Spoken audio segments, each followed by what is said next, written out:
अच्छा राजे अगले क्वेश्चन है जेह्ड़े वो Cauchy's first theorem on limit नाल रिलेटेड है। कॉचीज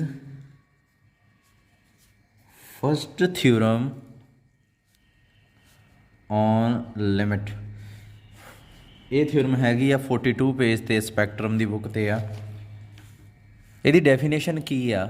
ਸਭ ਤੋਂ ਪਹਿਲਾਂ ਤਾਂ ਇਫ an ਅਪਰੋਚਸ ਟੂ n, ਸਭ ਤੋਂ ਪਹਿਲੀ ਕੰਡੀਸ਼ਨ ਇਹ ਆ ਵੀ ਇਹ ਕਨਵਰਜ ਕਰਦਾ ਹੋਵੇ।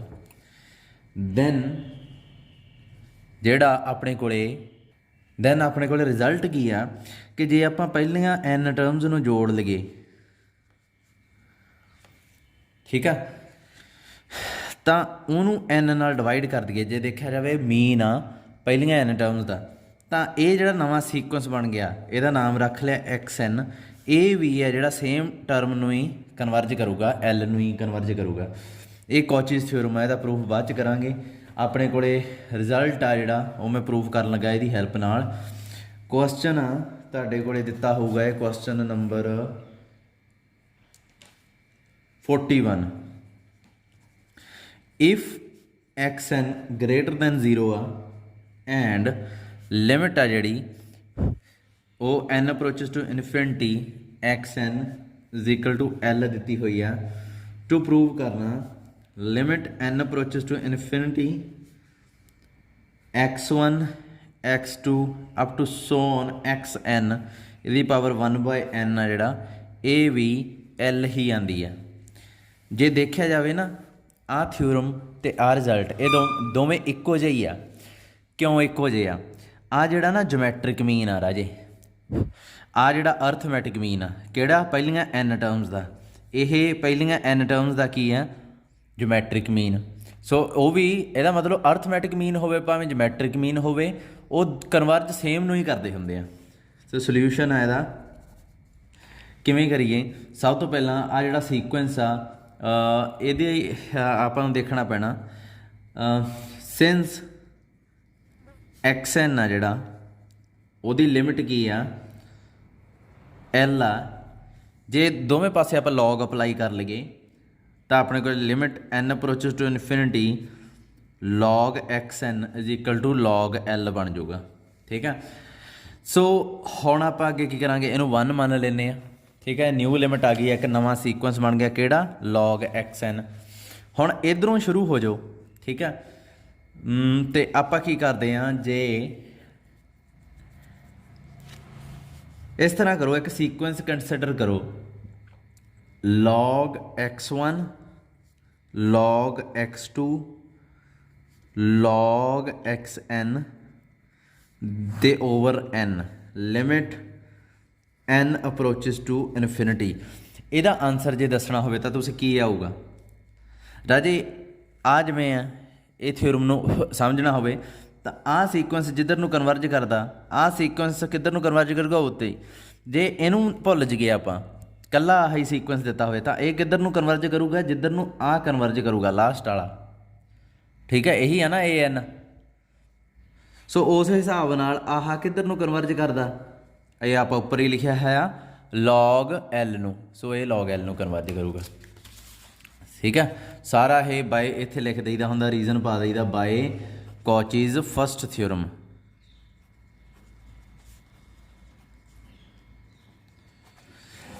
ਸੋ ਇਸ ਤੋਂ ਬਾਅਦ ਆ ਜਿਹੜਾ ਸਮ ਆ ਇਹ ਪ੍ਰੋਡਕਟ 'ਚ ਬਦਲ ਜੂਗਾ log x1 x2 up to so on xn। ਮੂਹਰੇ ਕੀ ਆ? 1/n ਅੱਗੇ ਆ ਜਾਊਗਾ। Limit n approaches to infinity ਵੀ ਬਣ ਜਾਊਗਾ। ਆਨਸਰ ਕੀ ਆਊਗਾ? log l। ਹੁਣ ਕੀ ਆ? ਆ 1/n ਪਾਵਰ ਚਲੀ ਜਾਊਗੀ ਕਿਹਦੀ? ਆ ਜਿਹੜਾ ਬ੍ਰੈਕਟ 'ਚ ਪਿਆ ਇੱਧਰ ਕੀ ਆ ਜਾਊਗਾ? log l। Limit n approaches to infinity ਆ ਜਾਊਗਾ। ਹੁਣ log ਨਾਲ log ਕੈਂਸਲ ਹੋ ਜਾਊਗਾ। ਆਨਸਰ ਆਪਣਾ ਫਾਈਨਲ ਆਨਸਰ ਆ ਜਾਊਗਾ x1 x2 xn ਦੀ power 1/n limit n approaches to infinity. log ਨਾਲ log ਕੈਂਸਲ ਹੋ ਗਿਆ। ਸੋ ਆਨਸਰ ਕੀ ਆ ਜਾਊਗਾ? l। ਸੋ ਆਹ ਸੀਕੁਐਂਸ ਆ ਜਿਹੜਾ ਉਹ ਦੇਖੋ l ਵੱਲ ਨੂੰ ਕਨਵਰਜ ਕਰ ਰਿਹਾ ਸੀ, ਅਤੇ ਆਹ ਫਾਈਨਲ ਆ ਜਿਹੜਾ ਉਹ ਵੀ l ਵੱਲ ਨੂੰ ਹੀ ਕਨਵਰਜ ਕਰ ਗਿਆ। ਸੋ ਇਹ ਤੁਹਾਡਾ ਆਨਸਰ ਆ ਗਿਆ। ਉਸ ਤੋਂ ਬਾਅਦ ਜਿਹੜਾ 43rd ਆ ਉਹ ਵੀ ਪੇਪਰ 'ਚ ਆਇਆ ਹੋਇਆ ਵਾ। ਇਹਦਾ ਆਪਾਂ ਸ਼ੋ ਕੀ ਕਰਨਾ, show that limit n approaches to infinity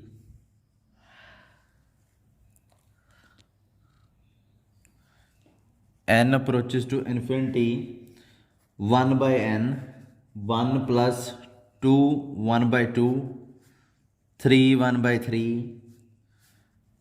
n 1 by n is equal to 1। ਆ ਚੀਜ਼ ਸ਼ੋ ਕਰਨੀ ਆ ਰਾਜੇ, ਸਿੱਧੀ ਜੀ ਗੱਲ ਆ, ਸੌਖਾ ਜਿਹਾ ਇਹ ਕੁਐਸਚਨ ਆ। ਜੇ ਆਪਾਂ ਕਹੀਏ ਲੈਟ ਆ ਜਿਹੜਾ ਨਾ ਐਂਡ ਵਾਲੀ ਟਰਮ, ਇਹਦੇ ਤੇ ਫੋਕਸ ਕਰਿਆ ਕਰੋ, ਖਾਸ ਤੌਰ ਤੇ ਜਦੋਂ ਡਿਵਾਈਡ 1 ਬਾਈ n ਨਾ ਕੀਤਾ ਹੋਵੇ। ਲੈਟ an ਆ ਜਿਹੜਾ ਮੈਂ ਉਹ ਇਹ ਮੰਨ ਲਿਆ, ਠੀਕ ਹੈ ਜੀ। ਦੈਨ ਆਪਣੇ ਕੋਲ ਆਹ ਚੀਜ਼ ਕਿਹਦੇ ਬਰਾਬਰ ਆ ਗਈ, ਇਹ ਆ ਗਈ a1, ਇਹ ਆ ਗਈ a2, ਇਹ ਆ ਗਈ a3, ਇਹ ਆ ਗਈ an ਡਿਵਾਈਡ ਕਿਹਦੇ ਨਾਲ ਕੀਤਾ, n ਨਾਲ।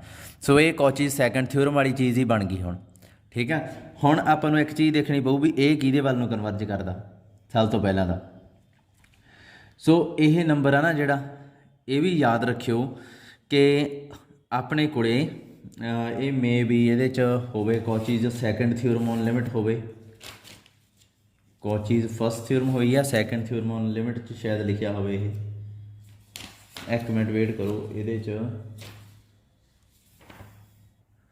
ਆਹ ਥਿਊਰਮ ਆ ਰਾਜੇ 43 ਪੇਜ ਤੇ ਆ।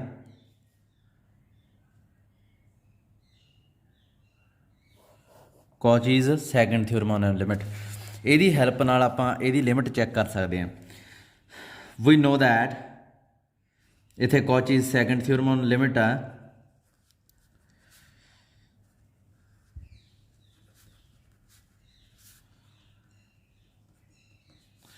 ਕੀ ਆਊਗੀ, n approaches to infinity an ਦੀ ਪਾਵਰ 1 ਬਾਈ n ਜਿਹੜਾ ਉਹ ਕਿਹਦੇ ਬਰਾਬਰ ਹੁੰਦਾ, limit n approaches to infinity an plus 1 over an। ਇਹ ਪੋਸੀਬਲ ਉਦੋਂ ਹੀ ਹੁੰਦਾ ਵੈਨ an ਜਿਹੜਾ ਪੋਜ਼ਿਟਿਵ ਹੋਵੇ for each n and an plus 1 ਦੀ ਲਿਮਿਟ ਐਗਜ਼ਿਸਟ ਕਰਦੀ ਹੋਵੇ,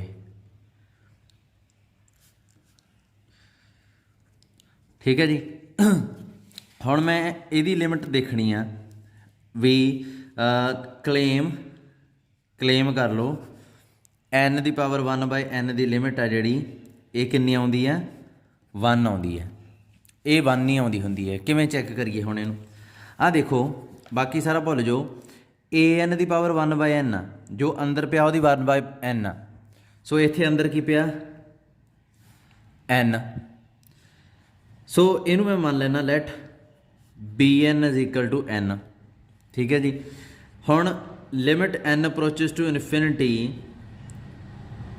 bn ਦੀ ਪਾਵਰ 1 ਬਾਈ n ਕਿਹਦੇ ਬਰਾਬਰ ਆਊਗੀ, bn ਪਲੱਸ 1 ਓਵਰ bn ਦੀ ਲਿਮਿਟ ਦੇ, ਠੀਕ ਹੈ। Limit n approaches to infinity ਇਹਦੇ ਬਰਾਬਰ ਆਊ, an ਦੀ ਜਗ੍ਹਾ bn ਲਾ ਲਿਆ, bn ਪਲੱਸ 1 ਕੀ ਆਊਗਾ, n ਪਲੱਸ 1, ਇਹ ਕਿੰਨਾ ਆਊਗਾ n, limit n approaches to infinity. ਇਹਦਾ ਆਨਸਰ ਆਪਾਂ ਪਹਿਲਾਂ ਵੀ ਬਹੁਤ ਵਾਰੀ ਕੱਢਿਆ, ਇਹ 1 ਨਹੀਂ ਆਉਂਦਾ ਹੁੰਦਾ। ਸੋ ਆਪਣੇ ਕੋਲ ਇਹਦਾ ਮਤਲਬ ਕੀ ਹੋ ਗਿਆ, n the power 1 by n the limit ਆ ਜਿਹੜੀ ਉਹ ਆਪਾਂ ਨੂੰ ਪਤਾ ਲੱਗ ਗਈ ਕਿੰਨੀ ਹੁੰਦੀ ਆ, 1। ਜੇ ਨਾ ਸਮਝ ਲੱਗੀ ਵੀਡੀਓ ਬੈਕ ਕਰਕੇ ਦੇਖ ਲਿਓ। ਉਸ ਤੋਂ ਬਾਅਦ ਇਹਦੀ ਲਿਮਿਟ ਤਾਂ ਪਤਾ ਲੱਗ ਗਈ ਬਾਈ ਹੁਣ Cauchy's second theorem, Cauchy's second theorem on limit ਕੀ ਆਊਗੀ, as limit n approach to infinity an ਕਿੰਨੀ ਆਈ ਆ, ਆਹੀ an ਮੰਨਿਆ ਸੀ, ਇਹਦੀ ਲਿਮਿਟ ਕਿੰਨੀ ਆਈ ਆ, 1 is 1, therefore a1 a2 up to so on an ਇਹਦੇ over n limit n approaches to infinity. ਇਹਦਾ ਆਨਸਰ ਕੀ ਆਊਗਾ, ਜਿੱਧਰ ਨੂੰ ਆਹ ਅਪਰੋਚ ਕਰਦਾ ਸੀ 1। ਇਹਨਾਂ ਦੀਆਂ ਵੈਲਿਊ ਭਰ ਦਿਓ, ਇਹ ਕੀ ਆਊਗਾ 1 ਦੀ ਪਾਵਰ 1, a2 ਦੀ ਜਗ੍ਹਾ 'ਤੇ ਕੀ ਆ ਜਾਊਗਾ 2 ਦੀ ਪਾਵਰ 1/2, ਇਹੀ ਹੈ ਨਾ, an ਦੀ ਜਗ੍ਹਾ 'ਤੇ n 1/n ਓਵਰ ਕੀ ਹੈ n, ਆਨਸਰ ਕੀ ਹੈ 1। ਸੋ an ਜਿਹੜਾ ਉਹਦੀ ਜਗ੍ਹਾ 'ਤੇ an ਆਹ ਹੀ ਸੀ ਨਾ 1 की जगह तो की आऊगा 1 की पावर 1/1, 2 की जगह 2 की पावर वो भरता तो आंसर प्रूव हो गया। तो ये अगला क्वेश्चन गया। अगे एक रिजल्ट आ, ये क्वेश्चन हैगा 46वां। ਇਹਦੇ 'ਚ ਇਹਨਾਂ ਨੇ ਪਤਾ ਕੀ ਕੀਤਾ ਹੋਇਆ, limit n approaches to infinity n ਇੱਦਾਂ ਅੰਡਰ ਰੂਟ ਪਾ ਕੇ ਇੱਥੇ ਵੀ n ਲਿਖਿਆ ਹੋਇਆ ਅਤੇ ਅੰਦਰ n ਫੈਕਟੋਰੀਅਲ ਲਿਖਿਆ ਹੋਇਆ ਅਤੇ ਕਹਿੰਦੇ e ਵੱਲ ਨੂੰ ਅਪਰੋਚ ਕਰਦਾ ਇਹ। ਇਹਦੀ ਲਿਮਿਟ ਦੇਖਣੀ ਹੈ ਰਾਜੇ। ਜਦੋਂ ਕਿਤੇ ਵੀ ਆਹ ਆਏ n ਲਿਖਿਆ ਹੋਵੇ ਨਾ ਅੰਡਰ ਰੂਟ 'ਚ ਜਾਂ ਕੁਐਸਚਨ 'ਚ ਕਿਤੇ ਵੀ ਕਿਸੇ ਦੀ ਪਾਵਰ 1/n ਆਉਂਦਾ ਜਾਂ ਕੁਐਸਚਨ 'ਚ ਕਿਸੇ ਦੀ ਪਾਵਰ n ਵੀ ਆਉਂਦਾ, ਈਵਨ ਦੈਨ ਤੁਸੀਂ ਇਸ ਥਿਊਰਮ ਜਿਹੜੀ ਮੈਂ ਇਹ ਥਿਊਰਮ ਪ੍ਰੂਵ ਕੀਤੀ ਹੈ ਹੁਣੀ ਵੀ ਇਹਦੀ ਲਿਮਿਟ ਆ ਜਿਹੜੀ ਇਹਦੀ ਲਿਮਿਟ ਦੇ ਬਰਾਬਰ ਹੁੰਦੀ ਆ, ਇਹਨਾਂ ਦੀ ਬਰਾਬਰ ਹੁੰਦੀ ਹੈ ਲਿਮਿਟ, ਤਾਂ ਇਸ ਥਿਊਰਮ ਜਿਹੜੀ ਸੈਕੰਡ ਥਿਊਰਮ ਦੀ ਹੈਲਪ ਨਾਲ ਹੀ ਇਹ ਪ੍ਰੂਵ ਕਰਨਾ। ਹੁਣ ਸਭ ਤੋਂ ਪਹਿਲਾਂ ਜਿਵੇਂ ਆਰ ਸੀਕੁਐਂਸ ਇਹਨਾਂ ਨੇ ਦੇਤਾ, ਇਹਦੇ 'ਚ ਤੁਸੀਂ ਇਹਨੂੰ ਜੇ ਸਹੀ ਤਰੀਕੇ ਨਾਲ ਲਿਖਣਾ ਹੋਵੇ ਤਾਂ ਇਹਨੂੰ ਐਂ ਵੀ ਲਿਖ ਸਕਦੇ ਹਾਂ ਆਪਾਂ n ਫੈਕਟੋਰੀਅਲ, ਜਾਂ ਇਹਨੂੰ n ਆ ਜਿਹੜਾ ਨਾ n ਫੈਕਟੋਰੀਅਲ ਆ ਨੀਚੇ ਇਹਦੀ ਪਾਵਰ 1/n ਆ, ਇਹ ਆਹ ਸੇਮ ਚੀਜ਼ ਹੀ ਆ ਇਹ, ਇਹਦਾ ਮਤਲਬ ਇਹ ਬਣਦਾ। ਹੁਣ ਜੇ ਮੈਂ ਇੱਥੇ n ਦੀ ਪਾਵਰ ਉੱਤੇ ਵੀ n ਲਿਖ ਲਾਂ ਅਤੇ ਇੱਥੇ 1/n ਲਿਖ ਲਾਂ ਅਤੇ ਨੀਚੇ n ਫੈਕਟੋਰੀਅਲ ਦੀ ਪਾਵਰ ਆਲਰੇਡੀ 1/n ਹੈ, ਤਾਂ ਅਗਲੇ ਸਟੈਪ 'ਚ ਇਹਨੂੰ n ਦੀ n/n ਫੈਕਟੋਰੀਅਲ ਅਤੇ ਸਾਰੇ ਦੀ ਪਾਵਰ 1/n ਆ ਗਿਆ ਆਪਣੇ ਕੋਲ। ਠੀਕ ਹੈ, ਸੋ ਆਪਾਂ ਕੀ ਕਰਦੇ ਹੁੰਦੇ ਹਾਂ, ਇਹਨੂੰ ਜੋ ਵੀ ਆ ਜਾਂਦਾ ਇਹਨੂੰ an ਦੀ ਪਾਵਰ 1/n ਮੰਨ ਲੈਂਦੇ ਹੁੰਦੇ ਹਾਂ, ਵੇਅਰ ਆਪਣੇ ਕੋਲ ਕੀ ਆ an ਕੀ ਆ ਗਿਆ ਜੋ ਅੰਦਰ ਪਿਆ, ਕੀ ਆ ਗਿਆ ਇਹ n ਦੀ n/n ਫੈਕਟੋਰੀਅਲ। ਹੁਣ ਆਪਾਂ ਕੀ ਕਰਾਂਗੇ, ਵੀ ਨੋ ਦੈਟ, ਆ ਤਾਂ ਉਵੇਂ ਹੀ ਸੀ, ਵੀ ਨੋ ਦੈਟ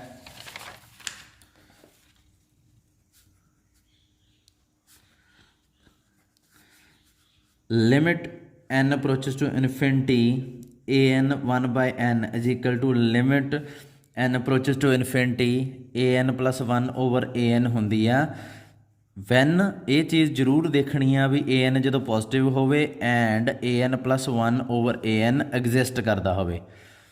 ਮੇਰਾ ਕਹਿਣ ਦਾ ਮਤਲਬ ਇਹ ਜਿਹੜਾ ਨਾ ਇਹ ਐਗਜ਼ਿਸਟ ਵਾਲੀ ਚੀਜ਼ ਇਹ ਲਿਖਦੇ ਆ, ਜਿਵੇਂ ਆ ਐਗਜ਼ਿਸਟ ਵਾਲੀ, ਜੇ ਇੱਧਰ ਆਨਸਰ ਇਨਫਿਨਿਟੀ ਆ ਜੇ ਨਾ ਇਹਦਾ, ਅਤੇ ਫਿਰ ਇਹਦੀ ਲਿਮਿਟ ਇਨਫਿਨਿਟੀ ਨਹੀਂ ਹੁੰਦੀ, ਸਮਝਦੇ ਹੋ ਨਾ। ਆਹ ਜਿਹੜਾ ਫਾਈਨਾਈਟ ਆ ਰਿਹਾ ਇਹਦਾ ਮਤਲਬ ਕੀ ਆ, ਇਹ ਐਗਜ਼ਿਸਟ ਕਰਨਾ ਚਾਹੀਦਾ ਇੱਧਰਲੀ ਸਾਈਡ, ਜੇ ਇਹ ਐਗਜ਼ਿਸਟ ਨਹੀਂ ਕਰਦੀ ਮਤਲਬ ਇਹ ਇਨਫਿਨਿਟੀ ਹੈ, ਫਿਰ ਤੁਸੀਂ ਇਹ ਨਹੀਂ ਕਹਿ ਸਕਦੇ ਵੀ ਇਹਦਾ ਵੀ ਆਨਸਰ ਇਨਫਿਨਿਟੀ ਆਊਗਾ, ਫਿਰ ਇਹ ਥਿਊਰਮ ਹੀ ਨਹੀਂ ਲਾ ਸਕਦੇ ਤੁਸੀਂ। ਸੋ ਇਹ ਚੈੱਕ ਤਾਂ ਇੱਥੇ ਹੀ ਹੋ ਜਾਣਾ ਵਾ, ਹੈ ਨਾ, ਜਦੋਂ ਆਪਾਂ ਇਹਨੂੰ ਇਹਦੇ ਬਰਾਬਰ ਰੱਖ ਕੇ ਇਹਦੀ ਲਿਮਿਟ ਕੈਲਕੂਲੇਟ ਕਰਕੇ ਹੀ ਆਨਸਰ ਲਿਖਣਾ। ਜੇ ਇਹਦਾ ਆਨਸਰ ਇਨਫਿਨਿਟੀ ਆ ਜੇ ਨਾਲ ਹੀ ਕਾਂਟਾ ਮਾਰ ਦਿਓ, ਇਹ ਥਿਊਰਮ ਐਪਲੀਕੇਬਲ ਨਹੀਂ ਹੈਗੀ। ਅਤੇ ਆਹ ਚੀਜ਼ ਤਾਂ ਦਿਸੀ ਜਾਂਦੀ ਹੈ ਵੀ an ਪੋਜ਼ੀਟਿਵ ਹੁੰਦਾ ਕਿ ਨੈਗੇਟਿਵ ਆ ਰਿਹਾ ਵਾ। ਠੀਕ ਹੈ, ਸੋ ਇਹ ਥਿਊਰਮ ਆਪਾਂ ਲਾਉਣ ਲੱਗੇ ਹਾਂ। ਹੁਣ ਇਹਦੇ ਵਾਸਤੇ ਕੀ ਆ, ਮੈਨੂੰ an plus 1 ਕੈਲਕੂਲੇਟ ਕਰਨਾ ਪਊਗਾ ਕੀ ਆਂਦਾ। ਸੋ an ਆਪਣੇ ਕੋਲੇ ਜੋ ਵੀ ਹੈ an plus 1 ਕੀ ਬਣ ਜੂਗਾ, n plus 1 over n plus 1, ਜਿੱਥੇ ਜਿੱਥੇ n ਸੀਗਾ ਸਾਰੇ ਇਸ ਰਕਮ 'ਚ an ਆਪਾਂ ਕੀ ਮੰਨਿਆ ਸੀ, an ਆਹ ਬਣ ਗਿਆ ਸੀ ਨਾ, ਜਿੱਥੇ ਜਿੱਥੇ n plus 1 ਕਰਤਾ, ਅਤੇ an ਆਪਣੇ ਕੋਲ ਆਲਰੇਡੀ ਕੈਲਕੂਲੇਟਡ ਹੀ ਆ। ਇਹਨਾਂ ਦੋਹਾਂ ਨੂੰ ਡਿਵਾਈਡ ਕਰੋ,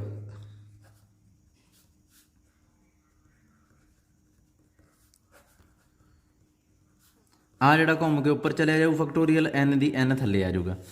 ਹੁਣ ਜੇ ਇਹਨੂੰ ਸਿੰਪਲੀਫਾਈ ਕਰੋ, ਇਹ ਆ ਜਾਊਗਾ n plus 1 ਹੈ ਨਾ, n ਫੈਕਟੋਰੀਅਲ ਨਾਲ ਇਹ ਕੱਟਿਆ ਗਿਆ, ਨੀਚੇ ਕੀ ਬਚ ਜੂਗਾ n plus 1, ਇੰਨਾ ਕੁ ਤਾਂ ਤੁਹਾਨੂੰ ਆਉਂਦਾ n ਦੀ n। ਹੁਣ ਆ n plus 1 ਇੱਕ ਪਾਵਰ ਨਾਲ ਕੱਟਿਆ ਗਿਆ, ਕੀ ਬਚਿਆ n plus 1 ਦੀ ਪਾਵਰ n ਦੀ ਪਾਵਰ n। ਇਹਨੂੰ ਇਕੱਠਾ ਕਰਕੇ ਲਿਖੋ n plus 1 ਓਵਰ n ਦੀ ਪਾਵਰ n, ਇਹਨੂੰ ਮੈਂ ਐਂ ਵੀ ਲਿਖ ਸਕਦਾ 1 ਓਵਰ 1 plus n ਦੀ ਪਾਵਰ n। ਸੋ ਆਹ ਆਪਣਾ ਸੀਕੁਐਂਸ ਆ ਗਿਆ। ਹੁਣ ਇਹਦੀ ਲਿਮਿਟ ਦੇਖ ਲੈਂਦੇ ਹਾਂ, ਜੋ ਆਨਸਰ ਆ ਗਿਆ ਇੱਥੇ ਭਰ ਦਾਂਗੇ।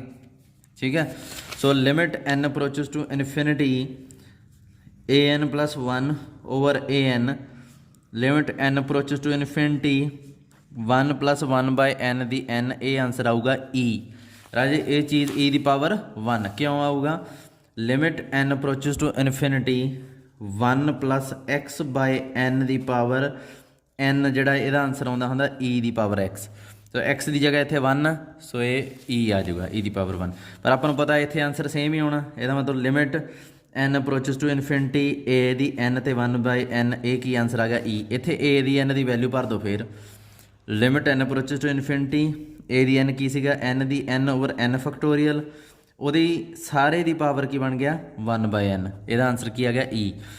ਹੁਣ n ਨਾਲ n ਕੱਟਿਆ ਗਿਆ ਕੀ ਬਚਿਆ n ਨੀਚੇ ਕੀ ਆ ਜਾਊਗਾ n ਫੈਕਟੋਰੀਅਲ ਦੀ 1/n ਇਹਦਾ ਆਨਸਰ ਕੀ ਆ ਗਿਆ limit n approaches to infinity e।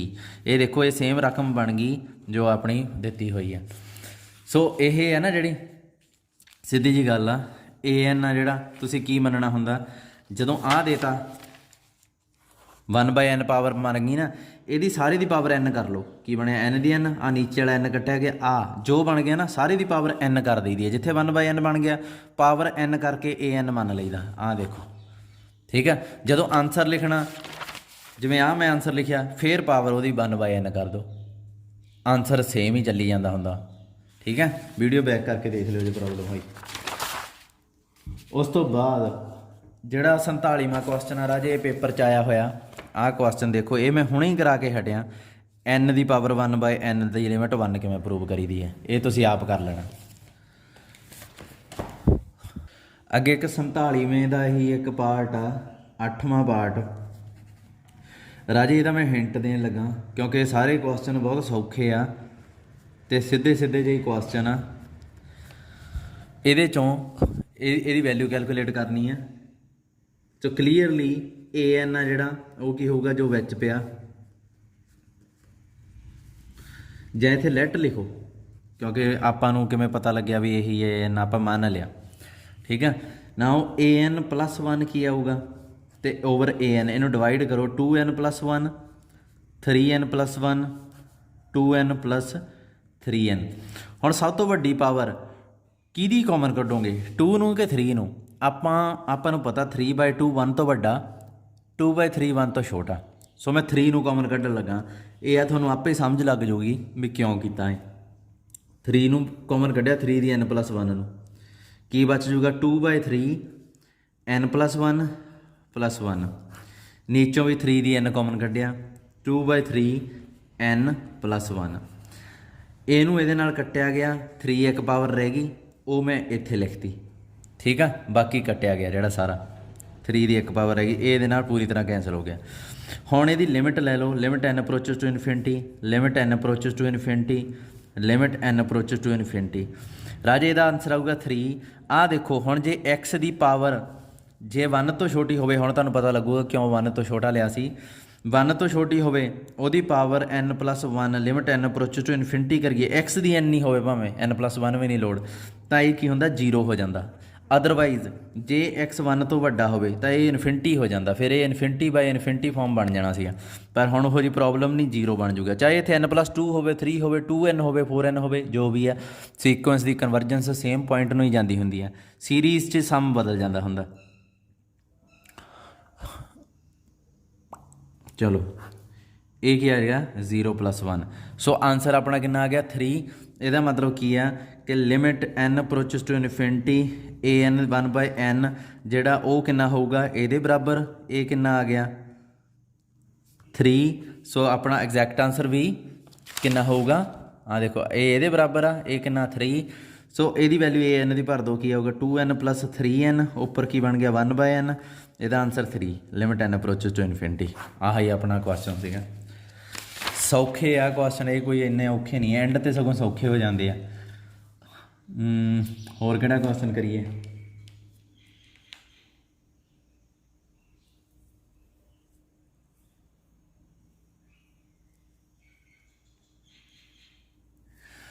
ਆਹ ਕੁਐਸਚਨ ਦੇਖੋ 48ਵਾਂ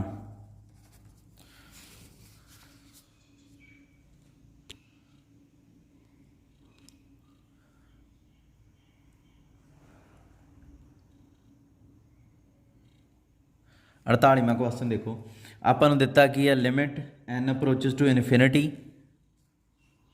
ਠੀਕ ਹੈ ਤੇ x ਦੀ n over n factorial equal to 0 show ਕਰਨਾ ਕਹਿੰਦਾ x ਜੋ ਮਰਜ਼ੀ ਹੋਵੇ ਇਹ ਆਨਸਰ ਨਹੀਂ ਬਦਲੂਗਾ ਠੀਕ ਹੈ। ਹੁਣ ਇਹ ਚੀਜ਼ ਨੂੰ ਕਿਵੇਂ ਸ਼ੋ ਕਰੀਏ ਰਾਜੇ ਆਪਣੇ ਕੋਲੇ ਨਾ ਇੱਕ ਰਿਜ਼ਲਟ ਆ ਤੁਹਾਡਾ ਮੈਂ ਰਿਜ਼ਲਟ ਤੁਹਾਨੂੰ ਦਿਖਾਉਣਾ ਕਿੱਥੇ ਹੋਊਗਾ ਇਹ ਪਿਆ ਵਾ ਆਰਟੀਕਲ 17 ਪੇਜ 37 ਤੇ ਆ ਪੇਜ 37 ਆਰਟੀਕਲ 17। ਇਹਦੇ ਤੇ ਦੇਖੋ ਉਹ ਕਹਿੰਦੇ ਜੇ an+1/an ਨੂੰ ਜੇ ਤੁਸੀਂ ਹੱਲ ਕਰਦੇ ਹੋ ਤੇ ਇਹਦੀ ਲਿਮਿਟ ਆ ਗਈ l, ਤੇ ਬਾਅਦ ਜਦੋਂ ਤੁਸੀਂ ਦੇਖੋਗੇ l ਦਾ ਮੋਡ ਆ ਜਿਹੜਾ ਉਹ ਲੈਸ ਦੈਨ ਜੇ 1 ਆ ਤਾਂ ਇਹ ਕੀ ਹੋ ਜਾਊਗਾ an ਆ ਜਿਹੜਾ an ਕੋਈ ਵੀ ਸੀਕੁਐਂਸ ਆ an ਆ ਕਹਿੰਦਾ ਫਿਰ 0 ਵੱਲ ਨੂੰ ਕਨਵਰਜ ਕਰਦਾ ਹੋਊਗਾ। ਜੇ ਆ ਇਨਫਿਨਿਟੀ ਵੱਲ l ਨੂੰ ਜਾ ਰਿਹਾ ਤੇ l ਆ ਜਿਹੜਾ ਉਹਦਾ ਮੋਡ 1 ਤੋਂ ਛੋਟਾ। ਅੱਛਾ, ਇਸ ਆਰਟੀਕਲ ਨੂੰ ਆਪਾਂ ਇੱਥੇ ਵਰਤ ਲੈਣਾ, ਠੀਕ ਹੈ। ਸੋਲਿਊਸ਼ਨ ਕੀ ਆਊਗਾ, ਇਹਨੂੰ ਭਾਵੇਂ ਲਿਖ ਲਿਓ ਵੀ ਨੋ ਦੈਟ ਲਿਖ ਕੇ ਵਿੱਚ ਐਡ ਕਰ ਲਿਓ ਇਹਨੂੰ। ਕੀ ਆਊਗਾ an ਆਪਾਂ ਮੰਨ ਲਿਆ x ਦੀ n/n ਫੈਕਟੋਰੀਅਲ, ਓਬਵੀਅਸਲੀ an+1 ਕੀ ਆ ਜਾਊਗਾ x ਦੀ n+1/n+1 ਫੈਕਟੋਰੀਅਲ। ਦੋਹਾਂ ਨੂੰ ਡਿਵਾਈਡ ਕਰ ਲਓ, x ਦੀ n+1/n+1 ਤੇ ਆਹ x ਦੀ n/n ਫੈਕਟੋਰੀਅਲ, ਇਹ ਘੁੰਮ ਜੂਗਾ ਜਿਹੜਾ ਨੀਚੇ ਆਇਆ n ਫੈਕਟੋਰੀਅਲ ਉੱਪਰ ਚਲਾ ਜਾਊਗਾ, x ਦੀ n ਆ ਜਾਊਗਾ। ਕੀ ਆਊਗਾ x n+1 ਤੁਹਾਡਾ ਆਨਸਰ ਆ ਗਿਆ, ਠੀਕ ਹੈ। ਹੁਣ ਲਿਮਿਟ ਲੈਣੀ ਹੈ, ਹਜੇ ਤਾਂ ਲਿਮਿਟ ਲਈ ਨਹੀਂ ਆਪਾਂ। Limit n approaches to infinity ਕਰੋਗੇ ਜਦੋਂ ਰਾਜੇ x ਇੱਥੇ ਹੁਣ ਜੋ ਮਰਜ਼ੀ ਰੱਖ ਲਓ, ਜਿਹੜਾ ਮਰਜ਼ੀ ਰੀਅਲ ਨੰਬਰ, ਆਨਸਰ ਇਹਦਾ 0 ਹੀ ਆਉਣਾ। ਸੋਚ ਕੇ ਦੇਖ ਲਓ, x ਕੋਈ ਵੀ ਰੀਅਲ ਨੰਬਰ ਹੋਵੇ, ਤੁਸੀਂ ਕਹੋਗੇ ਸਰ ਅਸੀਂ ਇਨਫਿਨਿਟੀ ਰੱਖ ਲਾਂਗੇ। ਇਨਫਿਨਿਟੀ ਰੀਅਲ ਨੰਬਰ ਨਹੀਂ ਹੁੰਦਾ ਰਾਜੇ। ਇਨਫਿਨਿਟੀ ਹੈ ਨਾ ਜਿਹੜਾ, ਇਸ ਨੰਬਰ ਨੂੰ ਬਿਲੋਂਗ ਨਹੀਂ ਕਰਦਾ ਹੁੰਦਾ। ਇਨਫਿਨਿਟੀ ਹੈ ਜਿਹੜਾ, ਇਹ ਐਕਸਟੈਂਡਡ ਰੀਅਲ ਨੰਬਰ ਨੂੰ ਬਿਲੋਂਗ ਕਰਦਾ ਹੁੰਦਾ। ਉਹ ਐਂ ਲਿਖਿਆ ਹੁੰਦਾ ਕਈ ਵਾਰ ਐਕਸਟੈਂਡਡ ਰੀਅਲ ਨੰਬਰਸ, ਮਤਲਬ ਉਹਦੇ 'ਚ ਇਨਫਿਨਿਟੀ ਇਨਕਲੂਡ ਕਰਦੇ ਹੁੰਦੇ ਆ। ਸੋ ਇੱਥੇ ਇਨਫਿਨਿਟੀ ਤਾਂ ਭੁੱਲ ਜਾਓ ਵੀ x ਇਨਫਿਨਿਟੀ ਹੋ ਸਕਦਾ। ਅੱਛਾ, 0 ਆ ਗਿਆ।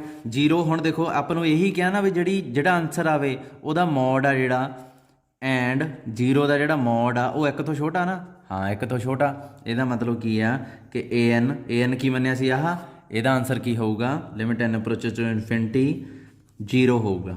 ਸੋ ਇਹਦਾ ਮਤਲਬ xn/n ਫੈਕਟੋਰੀਅਲ ਆ ਜਿਹੜਾ limit n approaches to infinity ਉਹ 0 ਵੱਲ ਨੂੰ ਕਨਵਰਜ ਕਰੂਗਾ। ਬਸ 1 ਤੋਂ ਛੋਟਾ ਤੇ 0 ਵੱਲ ਨੂੰ ਕਨਵਰਜ ਕਰ ਜੂਗਾ। ਸੌਖੇ ਰਿਜ਼ਲਟ ਆ ਰਾਜੇ। ਜਿਹੜਾ ਕੁਐਸਚਨ ਨੰਬਰ 49 ਦਾ ਲਾਸਟ ਵਾਲਾ ਪਾਰਟ ਆ ਉਹ ਮੈਂ ਕਰਵਾਉਣ ਲੱਗਾ। ਜਿਹੜਾ ਪਹਿਲਾ ਪਾਰਟ ਆ ਨਾ ਰਾਜੇ, ਪਹਿਲੇ ਪਾਰਟ ਆ ਜਿਹੜੇ ਇਹਦੇ ਸੌਖੇ ਜਿਹੇ ਲੱਗਦੇ ਆ, ਇਹ n+1 -√n। ਜਦੋਂ ਵੀ ਇਹ ਸੀਕੁਐਂਸ ਦੀ ਲਿਮਿਟ ਦੇਖਣੀ ਹੈ, ਤੁਸੀਂ ਸਿੱਧੀ ਨਹੀਂ ਦੇਖ ਸਕਦੇ। ਹੁਣ ਇਹਦੇ ਵਾਸਤੇ ਤੁਹਾਨੂੰ ਇਹ ਰੈਸ਼ਨਲਾਈਜੇਸ਼ਨ ਦੀ ਪ੍ਰੋਸੈਸ 'ਚੋਂ ਲੰਘਣਾ ਪੈਣਾ। ਸਾਈਨ ਬਦਲ ਕੇ ਇਹਦਾ ਜੋ ਨੈਗੇਟਿਵ ਹੈ ਇੱਥੇ ਪੋਜ਼ੀਟਿਵ ਲਾ ਦਿਓ, ਉਸੇ ਨਾਲ ਹੀ ਨੀਚੇ ਡਿਵਾਈਡ ਕਰ ਦਿਓ। ਕੋਈ ਫਰਕ ਪਿਆ? ਕੋਈ ਫਰਕ ਨਹੀਂ। ਇਹਨੂੰ ਇਹਦੇ ਨਾਲ ਪ੍ਰੋਡਕਟ ਕਰੋਗੇ ਕੀ ਆਊਗਾ n+1, ਇਹਨੂੰ ਇਹਦੇ ਨਾਲ -n। ਇਹ ਜਿਹੇ ਕੁਐਸਚਨਾਂ 'ਤੇ ਕੋਈ ਫਾਰਮੂਲਾ ਨਹੀਂ ਲੱਗਣਾ। n ਨਾਲ n ਕੱਟਿਆ ਗਿਆ, 1/n+1 +√n। ਹੁਣ ਇਹਦੀ ਲਿਮਿਟ ਆ ਜਿਹੜੀ ਤੁਸੀਂ ਉਹ ਫਾਈਂਡ ਕਰੋਗੇ, ਉਹ ਜਿਹੜਾ ਇਨੀਸ਼ੀਅਲ ਆਪਣੇ ਕੋਲ ਸਟੇਜ 'ਤੇ ਸੀਕੁਐਂਸ ਦਿੱਤਾ ਸੀਗਾ ਆਹ ਹੀ ਸੀ ਨਾ, ਇਹ ਇਹਦੇ ਬਰਾਬਰ ਸੀ। ਇਹਨੂੰ ਉੱਪਰ ਨੀਚੇ ਪ੍ਰੋਡਕਟ ਕਰਤਾ। ਸੋ ਅਲਟੀਮੇਟਲੀ ਆਹ ਸੀਕੁਐਂਸ ਤੇ ਆਹ ਸੀਕੁਐਂਸ ਸੇਮ ਆ। ਸੋ ਇਹਦੀ ਲਿਮਿਟ ਦੇ ਕੇ ਤੁਸੀਂ ਇਹਦਾ ਆਨਸਰ ਲਿਖ ਦੋਗੇ। ਹੁਣ ਤੁਸੀਂ ਇੰਨਾ ਕਾਪ ਲੱਭਣਾ ਵੀ ਇਹਦਾ ਆਨਸਰ ਕੀ ਆ ਸਕਦਾ। ਮੇਰੇ ਅਕੋਰਡਿੰਗ ਇਹ 0 ਹੋਊਗਾ, ਠੀਕ ਆ। ਅਤੇ ਇਹ ਵੀ ਇੰਨੀ ਊਂ ਤਾਂ ਸਿੱਧਾ ਹੀ ਦਿਖੀ ਜਾਂਦਾ, ਪਰ ਫਿਰ ਵੀ ਇਹਦੇ 'ਚੋਂ ਨਾ ਆਪਾਂ √n ਕਾਮਨ ਕੱਢਾਂਗੇ। 1/n ਇਹ ਆ ਗਿਆ, ਇਹਦੇ 'ਚੋਂ ਨਿਕਲ ਗਿਆ। ਇਹਦੇ 'ਚ ਕੀ ਬਚ ਜੂਗਾ ਇੱਥੇ 1, ਠੀਕ ਆ। ਆਈ ਕਰੀਦਾ ਹੁੰਦਾ। ਇਹ 1/∞ 0 ਲੱਗਦਾ, ਪਰ ਥੋੜ੍ਹਾ ਜਿਹਾ ਆਈ ਕਰਿਓ। ਅੱਗੇ limit n approaches to infinity ਆ ਜਾਊਗਾ। ਇਹਨੂੰ ਪ੍ਰੋਡਕਟ ਕਰਕੇ ਦੇਖੋ, ਇਹੀ ਆਉਂਦਾ ਨਾ। 1/n ਅਪਰੋਚਸ ਟੂ ਇਨਫਿਨਿਟੀ ਅਲੱਗ ਕਰ ਲਿਆ, limit n approaches to infinity ਇਹ ਅਲੱਗ ਕਰ ਲਿਆ। ਇਹਦਾ ਆਨਸਰ ਕੀ ਆਊਗਾ 0, ਇਹਦਾ ਆਨਸਰ ਕੀ ਆਊਗਾ 1।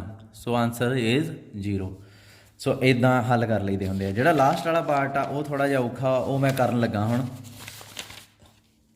ਇਹਦੇ 'ਚ ਨਾ ਇਹਦੀ ਲਿਮਿਟ ਲੱਭਣ ਨੂੰ ਕਿਹਾ ਹੋਇਆ ਵੀ ਇਹ ਕਹਿੰਦੇ 0 ਹੁੰਦੀ ਹੈ। ਇਹਦਾ ਹੋਰ ਕੋਈ ਤਰੀਕਾ ਨਹੀਂ।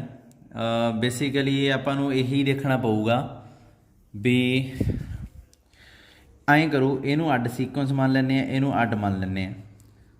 Light an = sin nπ/3 bn = 1/√n। ये दो सीक्वेंस मान ले अपने को ए एन बी एन की बन गया साइन एन पाई बाई 3 तो इनू प्रोडक्ट कर देना ये जानी कि आही सीक्वेंस बन गया। ठीक है, क्लेम करो कि ए एन बी एन आ जिहड़ा ये जीरो वाल नूं अप्रोच करता। बस इन्ना कुछ काम करना आपां किवें करिए राजे। एक चीज़ तो सीधी आपां नूं दिसी जाती है क्लीयरली जिहड़ा ए एन सीक्वेंस आ ये बाउंडेड आ। क्यों? क्योंकि साइन एक्स है ना जिहड़ा ये हमेशा ही एक तो छोटा हुंदा। ठीक है, इनू आई रहन दो। तो बी एन आ जिहड़ा वो आपां नूं दिसी जांदा भी वो जीरो वाल नूं अप्रोच करूगा। ये भी मैनूं समझाउण दी लोड़ नहीं तुहानूं बई तुहानूं जीरो आऊगा ये, क्योंकि आपां कई बार डिस्कस किया होया। इहदे ते डेफिनेशन लाओ। डेफिनेशन की आऊगी कन्वर्जेंस दी? फॉर एप्सिलॉन पॉजिटिव, क्योंकि यह जीरो वाल नूं कन्वर्ज करदा, there exist m belongs to natural number such that की आऊगा बी एन माइनस लिमिट की है जीरो लैस दैन एप्सिलॉन होगी for each n greater than m. ठीक है जी, हुण इस चीज़ नूं आपां वरतना बी एन की आ गया लैस दैन एप्सिलॉन आ गया for each n greater than m, तो आह की तो छोटा आ गया ए एन एक तो छोटा आ गया। हुण एक चीज़ देखो, जे मैं इत्थे लिखां इत्थों शुरू करां ए एन बी एन लिमिट ला ला जीरो, क्योंकि मैं प्रूव करना भी जीरो वाल नूं जांदा। ये की आऊगा ए एन बी एन की लिमिट मॉड ए एन बी एन। ए की तो छोटा, ये तो हमेशा ही एक तो छोटा, पर ए की तो छोटा ये एप्सिलॉन तो छोटा, तो साइन किहड़ा स्ट्रिक्ट, सो इत्थे भी स्ट्रिक्ट साइन आऊगा स्ट्रिक्ट वाला। पर ये जिहड़ा ना ये छोटा सिर्फ उदों जदों n greater than equal to m होवे। इहदा जिहड़ा किस्सा ये फॉर ईच एन वास्ते आ। सो इत्थे मैनूं n greater than equal to m लिखना पऊगा। ਇਹਦੀ ਇਹਨੂੰ ਆਪਾਂ नहीं लिखते क्योंकि ਇਹ ਤਾਂ ਹਰੇਕ ਐਨ ਵਾਸਤੇ ਆ। अच्छा, अल्टीमेटली ਆਪਾਂ a n b n minus zero less than epsilon show करता for each n greater than equal to m. So ਆਪਾਂ ਕੀ ਕੀਤਾ, आ एप्सिलॉन सी ਇਹਦੇ वास्ते आ एम ਲੱਭਤਾ such that a n b n minus zero less than epsilon आ गया। ਇਹਦਾ मतलब ए एन बी एन ਦੀ प्रोडक्ट ਕਿਹਨੂੰ ਅਪਰੋਚ ਕਰਦੀ ਹੈ? जीरो ਨੂੰ। सो यही प्रूव करना सी भी आह ਜਿਹੜੀ प्रोडक्ट आ ए एन बी एन वाली ये जीरो ਵੱਲ ਨੂੰ ਜਾਂਦੀ है। हैंस ਤੁਹਾਡਾ ਇਹ क्वेश्चन भी हो गया। ओके, बाकी गल देखते हैं।